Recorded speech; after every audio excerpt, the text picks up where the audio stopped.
British athletes have made their mark, but it's the American Simone Biles who pulled off her fourth gold today on the floor exercise. The BBC's Chris Mitchell's in Rio for us with all of the latest. Chris, last night we said Simone Biles had a wobble. Today, not so much. No, this was the event that she's dominated since 2013. Nobody can get near her. She's even got a move on the floor. That's what she was competing in, that is called the Biles, and she executed it perfectly almost. It's a double backwards somersault with the body fully extended and a blind landing. It's difficult to describe, and she makes it look easy to do, however. She won. Ali Reisman, her teammate, came second. And there was a surprise bronze medal for Amy Tinkler of Great Britain, who got the third place. But Simone Biles then 4 gold medals, 1 bronze, a sensational games for her. She's just 19, remember. She's only been doing gymnastics for 13 years. And you've got to say a word for Amy Borman, her coach, who discovered her. She was adopted as a young child. Her life could have gone in a very different direction. It's gone in this direction, and she'll be going on to Tokyo as the woman to beat. She was sensational here. Just that one little wobble on the beam cost her 5 gold medals. But 4 isn't bad, is it?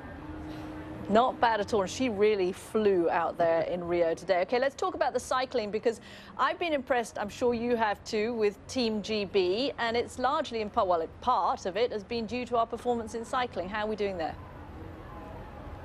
Oh, it's been another fantastic night in the Velodrome just behind me here in the Olympic Park, and Laura Trott has become the most successful British athlete by winning her 4th gold. It's a double-double for her. She won 2 in London, she won 2 here. She has just in the last few hours won the Omnium.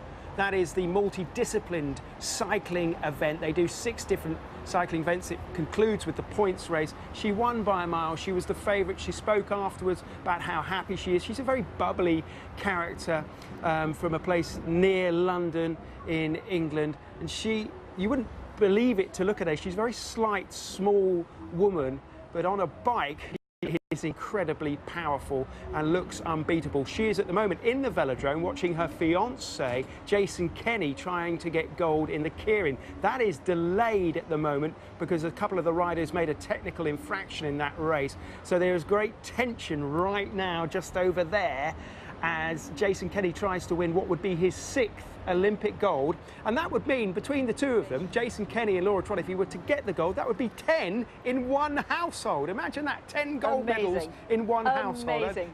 Yeah, absolutely brilliant. I haven't even got one in my household. Okay, let's talk about Usain Bolt. He was fabulous the other night. The 200 metres coming up. How's that going to look? Well, Catty, he only came 16th. But don't worry. It was 16th in the heat. He strolled through. You know what it's like. He basically walked down the track, you know. I mean, he wasn't really, well, he was trying, but he makes it look so easy, doesn't it? So he qualified 16th fastest. Semi-finals tomorrow. Justin Gatlin goes through as well. Christophe Lemaitre, the Frenchman, he goes through. The real action starts tomorrow in the semi-finals. It's interesting. Bolt's pretty much in action every day at the Athletic Stadium. The organisers got something right, didn't they? Get Bolt in there every day. They did. More Bolt, please. Chris Mitchell, thanks very much from Rio.